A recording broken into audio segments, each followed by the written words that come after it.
Donc, bonjour à toutes et à tous et bienvenue à cette masterclass intitulée Réussissez votre transmission d'entreprise en 10 étapes. Donc, transmettre une entreprise étape par étape consiste à, premièrement, se préparer personnellement. Donc, il va falloir que vous envisagiez à vous poser des questions sur vos motivations de session, prévoir une échéance de session. Ensuite, deuxième étape, il conviendra de préparer l'entreprise à la transmission de son entreprise.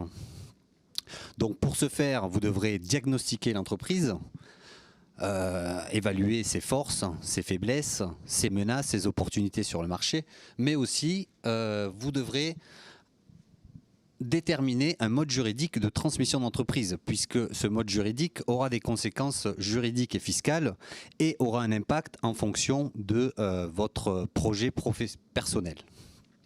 La quatrième étape sera de préparer vos éléments prévisionnels. Donc c'est une étape qui est souvent négligée, trop souvent, mais qui permet de démontrer à votre repreneur que vous vendez une entreprise en bon état de marche, tournée vers l'avenir. La cinquième étape, qui sera donc la valorisation de l'entreprise, c'est une étape clé. Comment évaluer son entreprise? Donc j'aborderai différentes méthodes d'évaluation d'entreprise à la cinquième étape. La sixième étape, une fois effectivement que vous êtes préparé personnellement, que vous connaissez vos motivations de cession, c'est peut-être pour une cause de départ à la retraite et autres, enfin je vais y revenir à l'étape 1. Une fois que vous avez bien diagnostiqué l'entreprise, trouvé le mode juridique de transmission, préparé les éléments prévisionnels, approcher une valeur d'entreprise, à ce moment-là, vous pourrez présenter un dossier à votre repreneur. Pour cela, il faudra le constituer, ce dossier, et on verra ensemble tout à l'heure les étapes pour constituer ce dossier. Ensuite, il vous faudra trouver un acquéreur donc, et sélectionner ce repreneur. Donc. Puis ensuite, étapes 8 et 9, c'est la rédaction, la négociation du protocole d'accord. Et enfin, le dernier acte de cession qui est l'acte de cession définitif.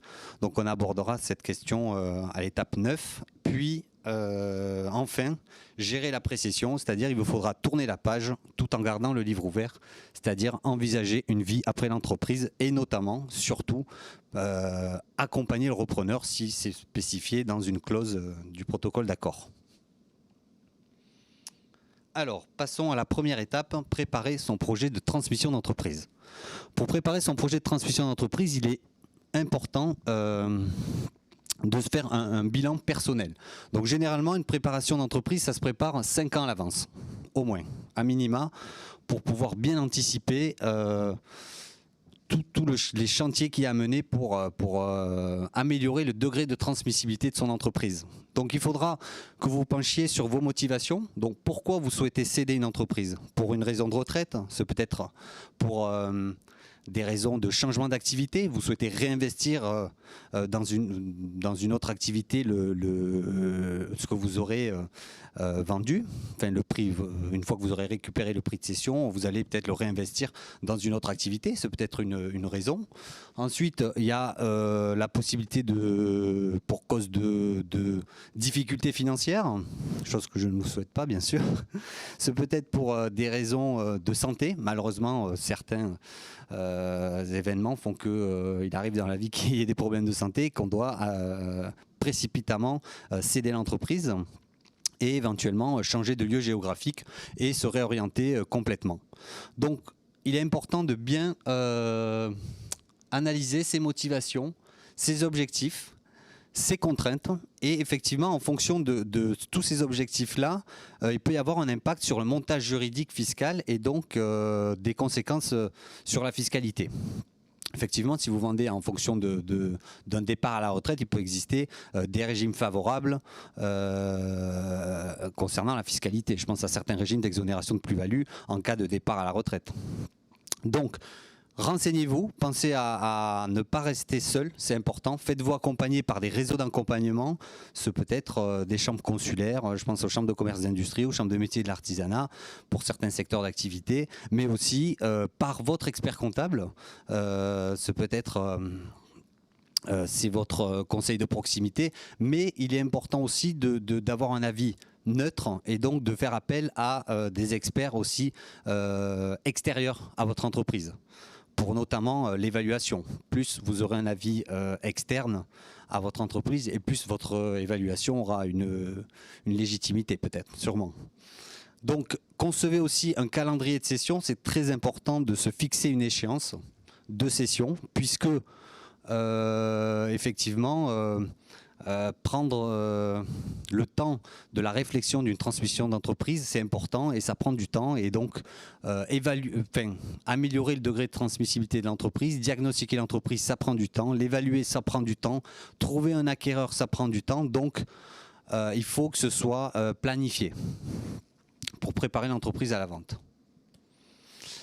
Donc, je vous présente un outil de BPI France Création qui est le carnet d'adresses des réseaux d'accompagnement. Donc, sur le site de bpifrance-création.fr, vous pourrez retrouver un interlocuteur près de chez vous grâce à cet outil qui permet de retrouver des dispositifs d'accompagnement.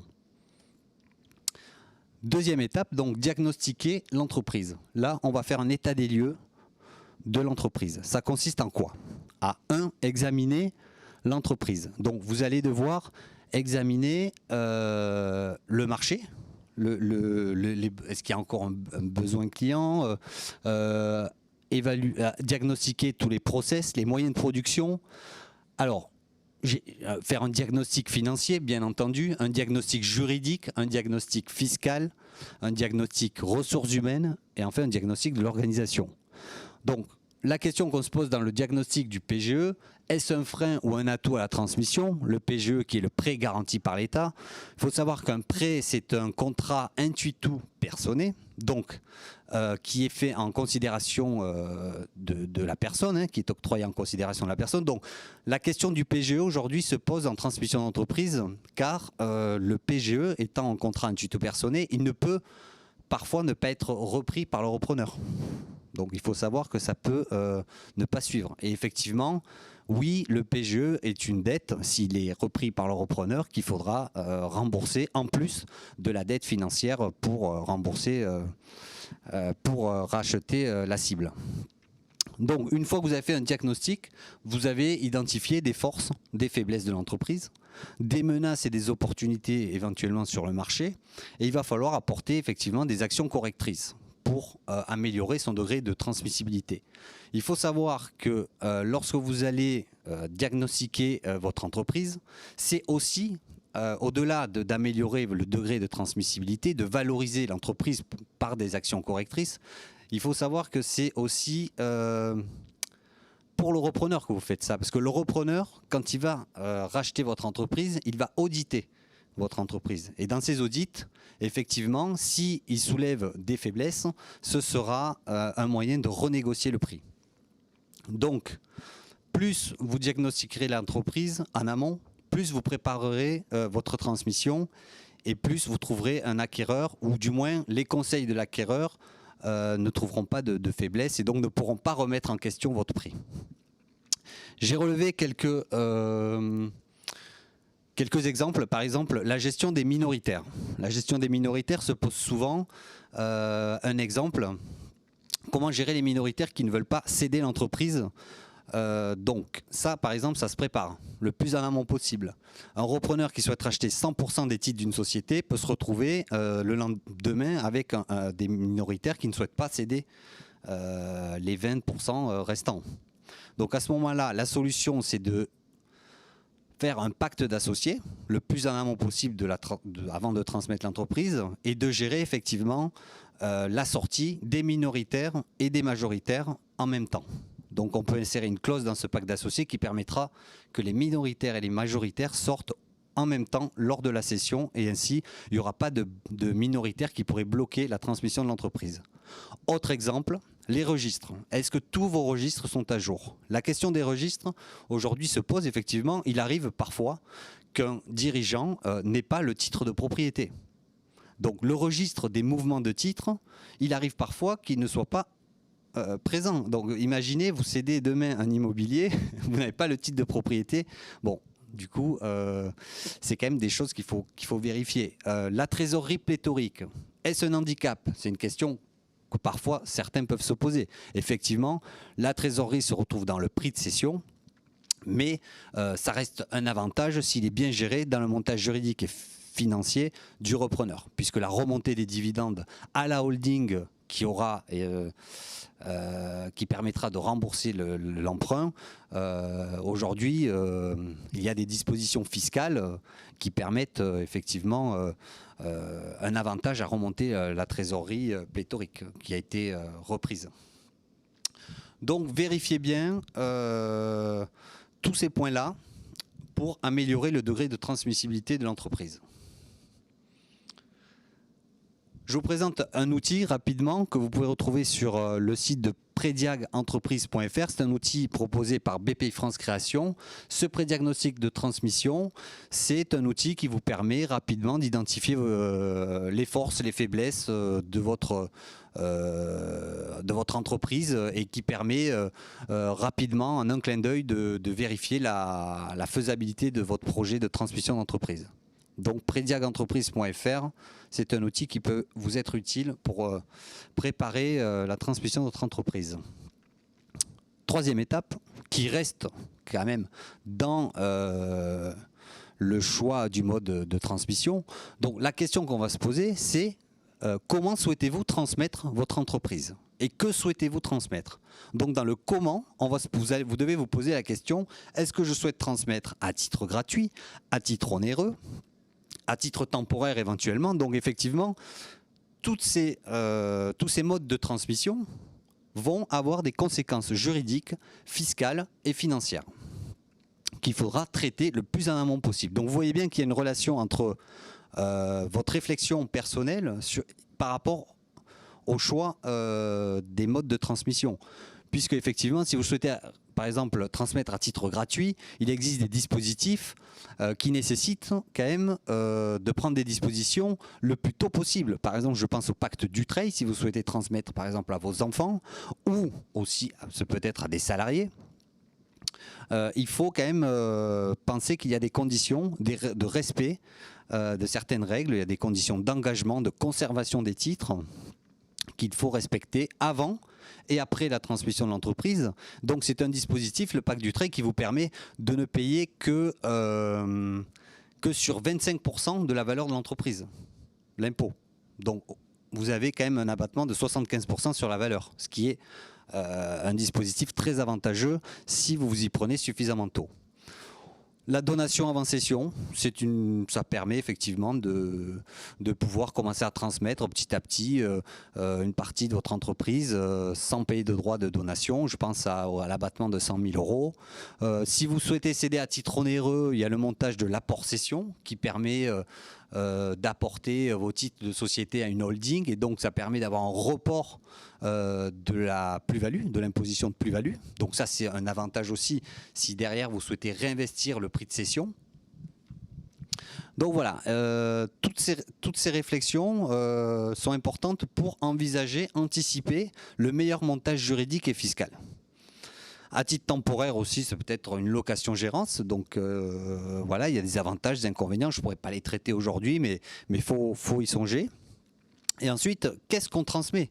Ça, c'est important de se poser la question, qu'est-ce qu'on transmet? Donc si vous êtes en entreprise individuelle, la question ne se pose pas, vous allez céder ce qu'on a un fonds de commerce. Si vous cédez des titres de société, vous allez céder tout l'actif, tout le patrimoine de l'entreprise, donc tout l'actif, mais aussi le passif.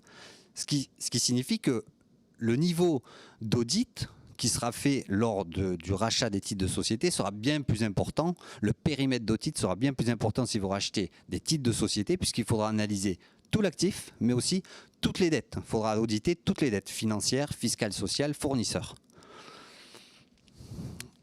Si on passe à l'étape, donc rapidement, un petit focus. Qu'est-ce que le distinguo, c'est ce que je vous disais, un rachat de fonds de commerce. Qu'est-ce qu'un fonds de commerce? Ce sont des éléments incorporels et des éléments corporels. Qu'est-ce qu'on trouve dans les éléments incorporels? Un droit au bail, une clientèle non commerciale. Et dans les éléments corporels, il s'agit du matériel, outillage, mobilier, les véhicules de transport. Voilà. Donc vous voyez bien que contrairement au rachat de titres de société, vous n'achetez qu'un élément de l'actif, ici. Si vous reprenez toute la société, vous reprenez le fonds de commerce, mais aussi les stocks, les créances, la trésorerie et toutes les dettes financières, fournisseurs, fiscales et sociales. Il y a des avantages, des inconvénients à reprendre soit le fonds de commerce, soit les titres de société. Si vous êtes en société, le choix peut se poser de racheter que les titres ou que le fonds de commerce. Alors fiscalement, céder les titres de société sera plus intéressant que la cession d'un fonds de commerce. Puisque si vous cédez, si la société cède le fonds de commerce, il y aura une première taxation de plus-value et une deuxième taxation si vous souhaitez récupérer le prix du fonds de commerce, puisque ce sera en distribution de dividendes.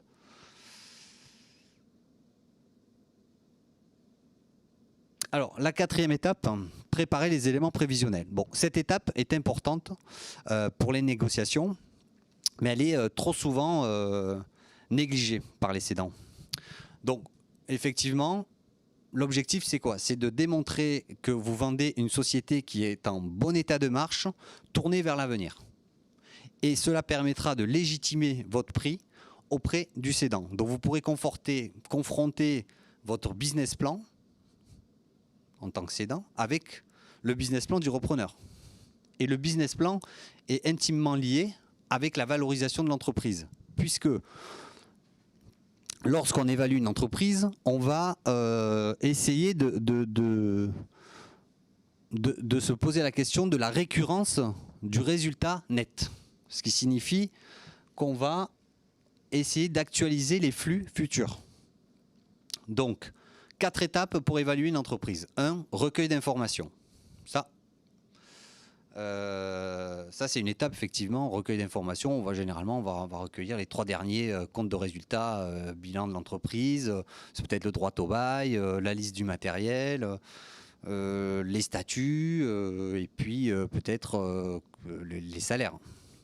Donc à partir de là, on peut commencer à travailler une évaluation d'entreprise. Donc, 1, recueil d'informations. 2, le diagnostic qu'on a vu. C'est un préalable à l'évaluation, le diagnostic, puisque vous allez identifier des forces, des faiblesses, des menaces, des opportunités qui peuvent être un peu des cotes de la valeur de l'entreprise. Et ensuite, alors l'étape la plus importante, c'est le retraitement économique.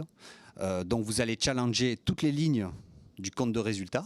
Le chiffre d'affaires, effectivement, quelle est la composition du chiffre d'affaires? Est-ce qu'un client fait 80% du chiffre d'affaires? Donc là, attention, gros risque.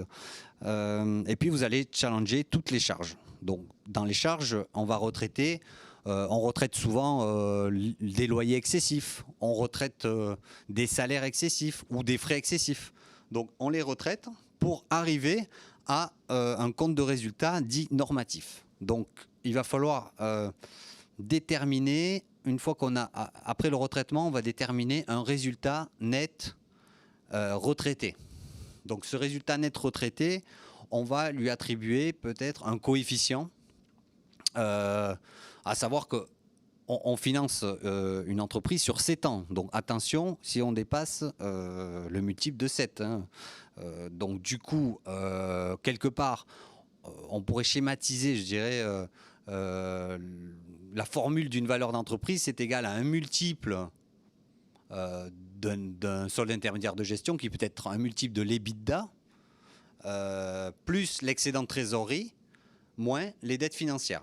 Et là, on pourrait approcher une valeur d'entreprise. Cette méthode-là a le mérite d'approcher une valeur d'entreprise finançable. Voilà. Après, il existe plusieurs grandes familles de méthodes d'évaluation. On a les méthodes dites patrimoniales, on a les méthodes de rentabilité et les méthodes de comparables. Donc, la 6e étape, une fois qu'on a approché une valeur de l'entreprise, il va falloir monter le dossier de présentation de l'entreprise. Donc, de quoi est composé un dossier de présentation de l'entreprise? Le dossier de présentation de l'entreprise est aussi appelé mémorandum d'information. Il doit donner l'envie au futur acquéreur de rentrer dans une négociation. Donc, il se compose d'une présentation des dirigeants et de l'entreprise, une présentation de son activité, la présentation de la clientèle, de ses concurrents, des moyens de production, de l'organisation, des chiffres significatifs et d'un prévisionnel d'activité. Et notamment des méthodes d'évaluation, vous pouvez le mettre aussi dans le dossier. Alors effectivement, il y a des aspects confidentiels dans le dossier de présentation, donc vous n'allez pas pouvoir communiquer un dossier trop complet, je dirais, à un repreneur sans signer au préalable un engagement de confidentialité. Voilà. Donc généralement, à cette étape-là, ce qui est important, c'est aussi de savoir qu'à cette étape-là, avant de communiquer ce dossier, vous allez communiquer peut-être un dossier beaucoup plus succinct que celui que je vous présente là. Mais c'est important de constituer quand même ce dossier pour être au clair vis-à-vis de votre société. 7e étape, trouver un repreneur. Donc, c'est la grande question, qui sera le repreneur? Donc là, vous êtes paré à rencontrer un repreneur. Vous avez diagnostiqué l'entreprise, vous avez appliqué des actions correctives pour améliorer son degré de transmissibilité et donc sa valeur. Vous avez approché une valeur d'entreprise via différentes méthodes d'évaluation pratiquées avec votre conseil expert en transmission reprise d'entreprise. Donc il va falloir déterminer un profil d'acquéreur. Bon alors, où le trouver? Effectivement, parfois on a tendance à vouloir le chercher loin, entre guillemets, alors qu'il est, il est dans votre entreprise peut-être. Pensez à vos salariés. Trouver un acquéreur dans votre entreprise, c'est l'idéal. C'est l'idéal. Un salarié connaît le savoir-faire de votre entreprise, connaît les autres salariés, connaît les clients. Donc c'est la reprise d'entreprise par un salarié, c'est rassurant pour les banques notamment. Et aujourd'hui, on sait qu'elles ont besoin d'être rassurées quand bien même on a un taux de croissance de 6% cette année. Il va falloir quand même voilà, convaincre, le repreneur devra convaincre les banques que c'est la bonne personne. Donc les salariés, effectivement, c'est rassurant. Vous pouvez préparer dans votre projet de transmission d'entreprise de faire monter un salarié dans votre entreprise chaque année pour que ce soit le futur repreneur. Ensuite, vous pouvez le trouver effectivement via vos réseaux personnels, professionnels. Il existe des bases de repreneurs sur différents sites. Il y a des bourses d'entreprises à reprendre. Hein. Je pense je vais vous présenter le site de la bourse de la transmission de BPI-France tout à l'heure. Donc, il existe des annonces de cession sur Internet, bien sûr. Vous pouvez publier des annonces sur Internet. Il y a les acteurs, bien sûr, tels que je pense aux chambres de commerce et d'industrie, aux chambres de métiers et de l'artisanat. Voilà. Donc il y a beaucoup d'acteurs qui peuvent communiquer sur la transmission de votre entreprise, publier des annonces.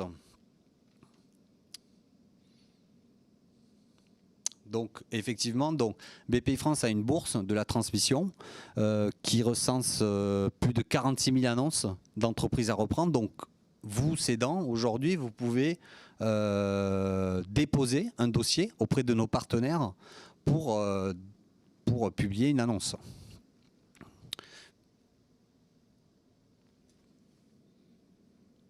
Donc, la 8e étape, rédiger et négocier le protocole d'accord. Donc, à ce stade, généralement,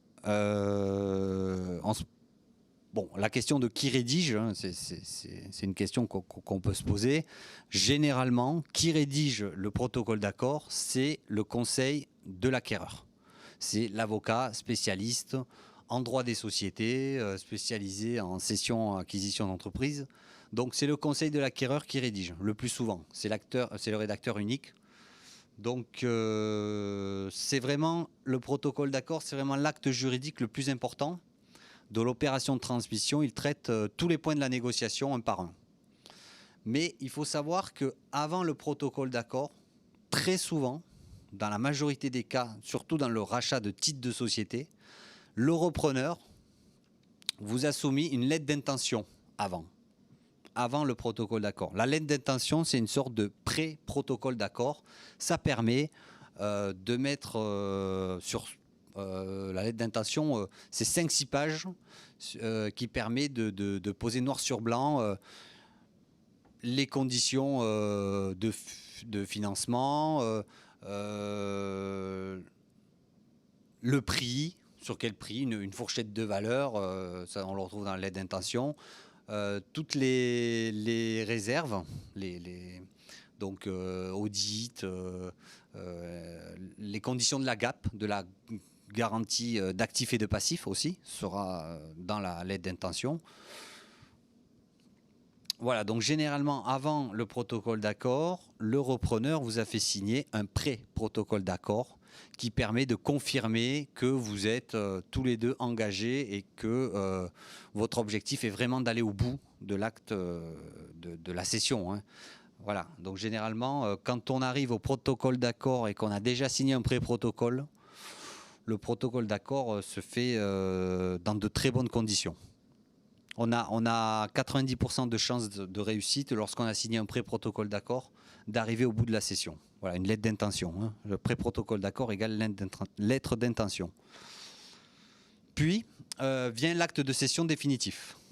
Donc, normalement, à cette étape-là, lorsqu'on a signé une lettre d'intention, que vous avez rédigé l'avocat du repreneur rédigé un bon protocole d'accord, que vous savez signer le protocole d'accord, arriver au niveau de l'acte de cession définitif, ça reste une formalité. Et ensuite, voilà. Maintenant, le cédant va devoir être amené à accompagner le repreneur. Donc généralement, il y a une clause d'accompagnement dans le protocole d'accord d'une durée. Alors il est important de bien définir la durée d'accompagnement. Généralement, en pratique, elle n'excède pas 6 mois. Ça varie entre 3 et 6 mois, un accompagnement. Pas plus. Vous doutez pour quelle raison pas plus, puisque il y a qu'un seul siège pour voilà, pour le dirigeant. Il n'y a pas de place pour 2 dirigeants dans une entreprise, hein. Il y a un dirigeant pour les salariés. Donc, et vous imaginez qu'un repreneur qui s'est battu bec et ongle qui a négocié tous les aspects financiers, juridiques, fiscaux, et ça y est, le Graal, il reprend l'entreprise. C'est pas pour se retrouver avec un cédant qui veut continuer à avoir le leadership sur l'entreprise. Donc ça, c'est pas possible. Donc pas plus de 6 mois, 3 mois. Bien définir sur quelle mission vous allez accompagner le repreneur. Et surtout, ça se passera bien si vous avez réellement bien préparé personnellement. On revient donc la boucle est bouclée. Si vous avez bien préparé personnellement votre transmission d'entreprise, que psychologiquement vous êtes prêt à tourner la page et vous orienter vers une autre activité, donc envisager une autre vie après l'entreprise, généralement ça se passe très bien. Mais effectivement, il faut anticiper la transmission de l'entreprise.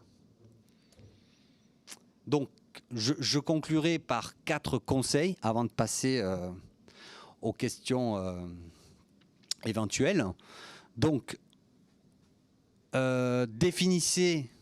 pensez à bien définir une stratégie de cession pour choisir le bon moment de vente en fonction de vos motivations. Donc, je les rappelle, c'est peut-être retraite, faire autre chose, difficulté de l'entreprise. Voilà, c'est des cas, c'est des raisons pour lesquelles on transmet. Donc, bien définir vos motivations, définir une échéance et enfin, définir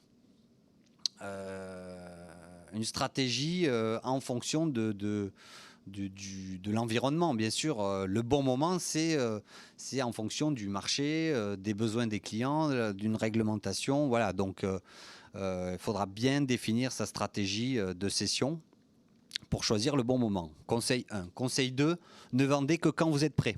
Si vous vendez trop tôt, le risque de vous lancer dans des démarches... vous allez vous heurter à des démarches déstabilisantes pour rien, inutilement. Et vous risquez de refuser toutes les offres que les repreneurs vous présenteront. Voilà. Donc, trop tôt, il y a des risques. Trop tard, vous prenez le risque d'accepter la première offre qu'un repreneur vous présentera. Donc, voilà. Sachez vendre quand vous êtes prêt, anticiper. Entourez-vous de conseils, ça va de soi. Ne restez pas seul. Une transmission d'entreprise, ça nécessite d'avoir des conseils sur la... voilà, c'est pluridisciplinaire. Hein. Il faut avoir un conseil sur la fiscalité, sur le financier, sur le juridique. Donc c'est technique, quoi. Il y a des techniques comptables, financières que vous ne pouvez pas maîtriser, vous ne pouvez pas tout maîtriser. Ensuite, organisez votre patrimoine. Faites vos comptes. Il existe des régimes d'exonération de plus-value, une fiscalité avantageuse, notamment avec le dispositif du pacte Dutreil. Pensez, si vous souhaitez transmettre à titre gratuit aussi aux donations partage transgénérationnelles, et pensez qu'il existe diverses stratégies fiscales, notamment je pense au montage d'apport-cession, de donations en cession, etc. Donc toutes ces stratégies-là, patrimoniales, toute cette ingénierie patrimoniale nécessite une anticipation et notamment de bien comprendre vos enjeux et vos objectifs. Donc tout cela se prépare. Donc nous allons passer aux questions-réponses. Je vais jeter un coup d'œil.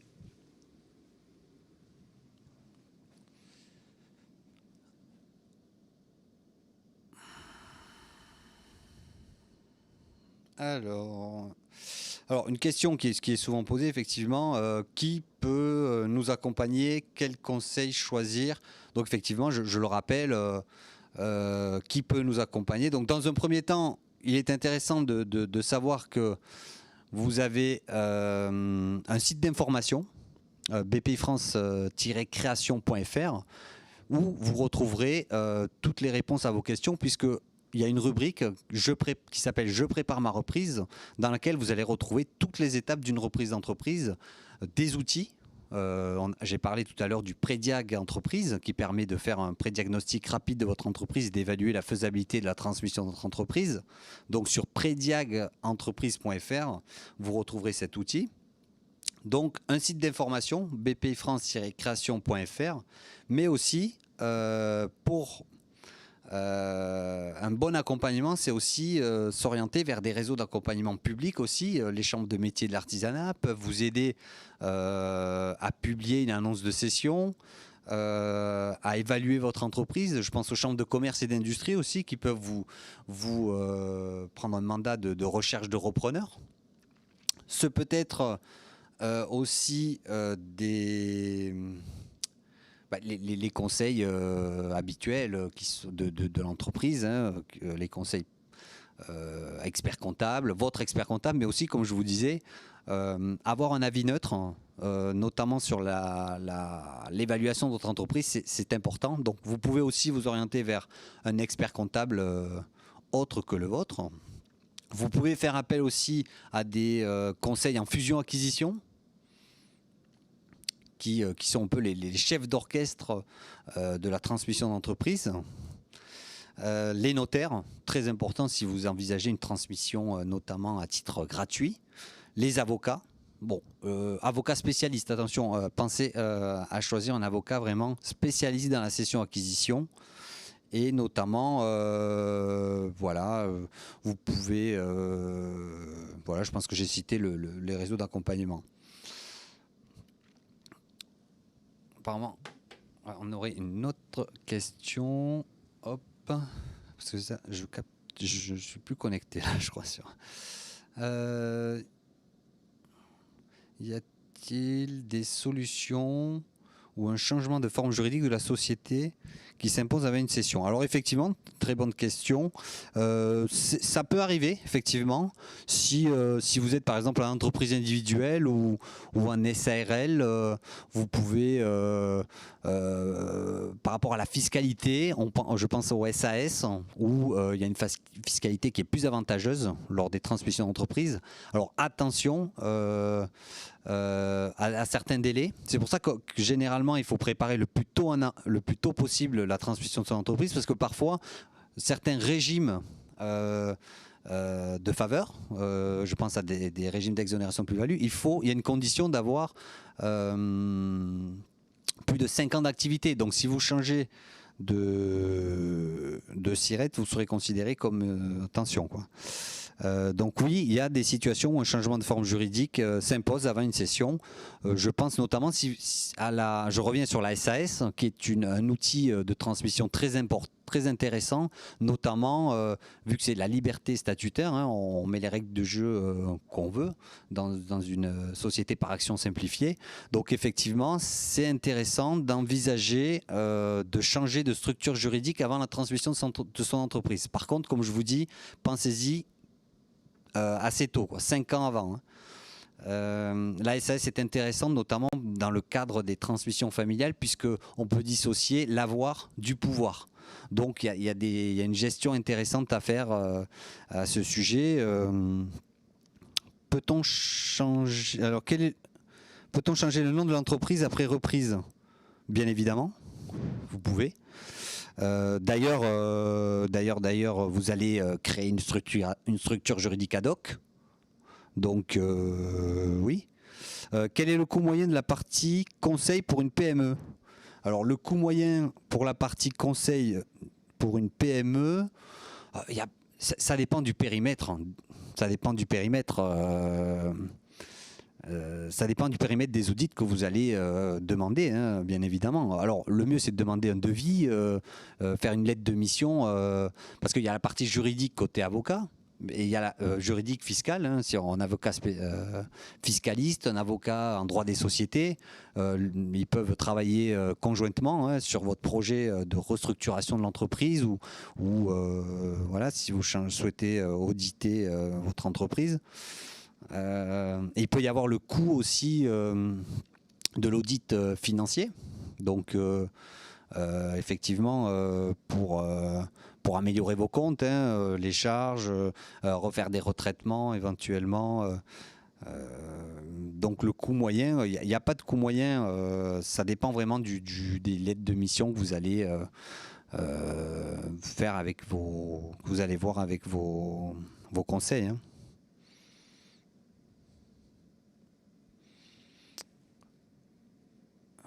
Comment évaluer une entreprise avec un EBITDA négatif?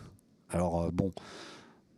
Alors, comme je disais tout à l'heure, est-ce que l'EBITDA a été retraité en amont ou pas? Est-ce que vous avez revu toutes les charges?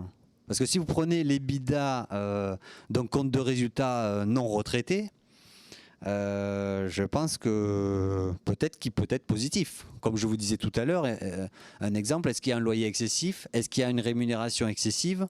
Donc du coup, peut-être qu'en retraitant un loyer excessif, une rémunération excessive, des frais excessifs, bah, du coup, on arrive à un EBITDA peut-être positif. Pardon. Vous comprenez? Donc il faut checker, on ne peut pas dire, si vous me dites un EBITDA retraité négatif, effectivement ça va être très compliqué, ça va être très compliqué d'évaluer une entreprise. À ce moment-là, si on a un EBITDA, à part si on évalue le patrimoine, c'est-à-dire les actifs. Vous comprenez? Parce que, comme je vous dis, là on est plutôt sur une approche des méthodes de rentabilité.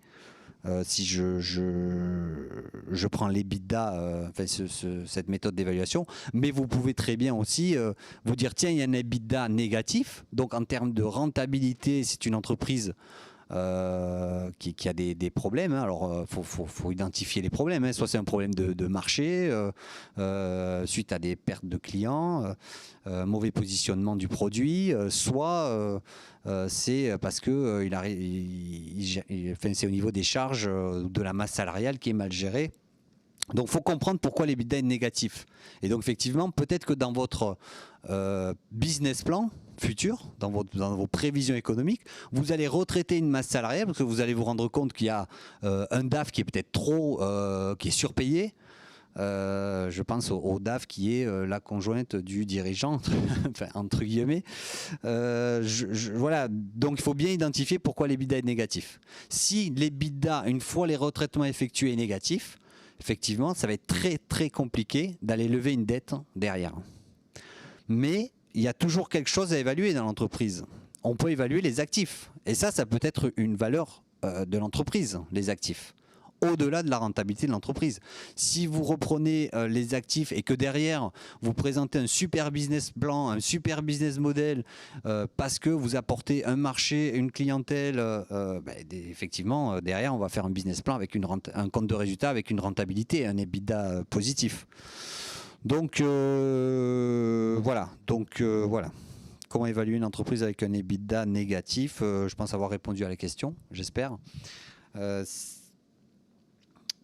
Écoutez, je pense qu'on va terminer cette masterclass si vous n'avez pas d'autres questions. Alors, il y a une question.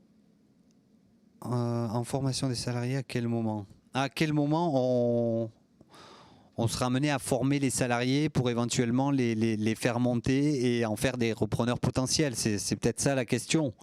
Écoutez, ça dépend le niveau de compétences requises pour reprendre l'entreprise. Hein.